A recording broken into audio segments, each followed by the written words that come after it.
Hey guys, we're starting our crop planning for 2020. And one of the steps we do when we start that process is look at all the seed from the previous year, 2019. So what I'm doing right now is going through my different seeds from last year and essentially weighing them to see how much I have left. Simple, I'm just putting them in a cup and weighing them and seeing what I get for a weight. What I'm doing here is I'm marking down the variety name, the date when the seed was currently tested. So this is an acorn seed, was tested on 12/18. So it's essentially just over a year old.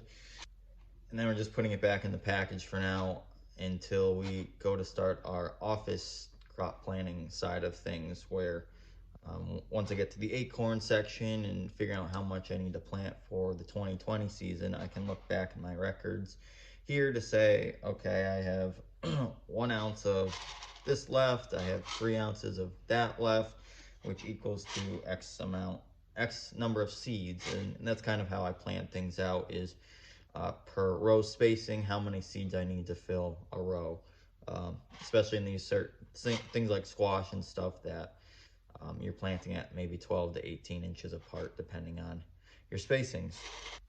Other things I'm looking when I'm doing this are seeds that are older. So things that, it is 1/10/20 right now, so January 10th. I'm looking at seeds that I might still have in here from 2015, 16, or 17 that are old. We don't go through tremendous amounts of certain seeds just because of the density I plant or the amount I plant on a given season. And by doing that, we're looking at those older dates and determining, is it worth holding on to that seed, just throwing it out and buying new for this season. We've definitely gotten the value out of the seed, and the germination rate is probably not that good anymore, depending on where it's stored and how it's stored and what packages it's in. Air and seed connection can lead to lower germination rates or less seed quality, depending on the temperature and humidity that seed is exposed to. Most seeds like to be kept in a cool, dry place. I keep them in our climate controlled garage, where here the temperatures gets no lower than 45 to 50 degrees. And in the summer, they're in a nice, cool, dry spot where this is closed, so it's not getting a lot of humidity constantly throughout the year and the days. So I have a few crops. I got a pumpkin from like 2016 that I might do some germination testing on. I think I got some Swiss chard. I might do that as well, or toss it. I haven't figured that out yet. But essentially, and I can do a quick video on how to do a germination test. But you're basically going to do a percent out of 100. If you look right here, if you look on the screen, right where my finger is, it says germ. It's not a germ. It says that's germination rate. So this, when they tested it on 12/18, had 99% germination rate, which is almost perfect, which is what we want. But like I said, as the seed gets older and depending where it gets stored, the germination rate might decrease depending on those conditions. So especially with older seed, I like to do a germination test to see what that is. And essentially what it is you're just planting seeds into, I use a 10x20 tray. Doesn't matter the size of the holes. You really just, I fill up a certain section and pot the seeds in, put them in an ideal growing condition for a greenhouse crop, maybe transplanted crop, so they can establish properly with the right conditions. So what I do that is I base it off 10 seeds. If I plant 10 seeds, I represent that as 0 to 100% germination rate. If only 8 out of the 10 seeds germinate, I have a 80% germination rate. If I only have 3 out of the 10 seeds germinate, that means I only have a 30% germination rate.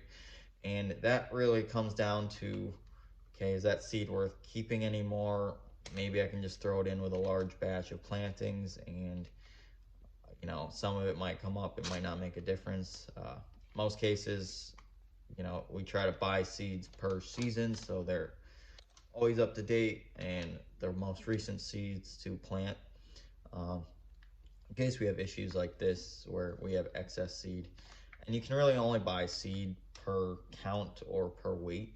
And depending on what you need, you might have to buy a couple hundred more seed than you actually want to, or if you're looking for only a quarter pound and they're only selling it in a half-pound unit, that's what you got to do. And most seed will last 2 to 3 years if it's in its right storage condition. So I have cucumbers from 2015 in a sealed package like this that will last me another 2 years probably, because they haven't been open. So I'm not worried. Also, when we store our seeds, we're using sealed plastic containers with no holes. I'm gonna upgrade some really sealable containers that can kind of clasp shut.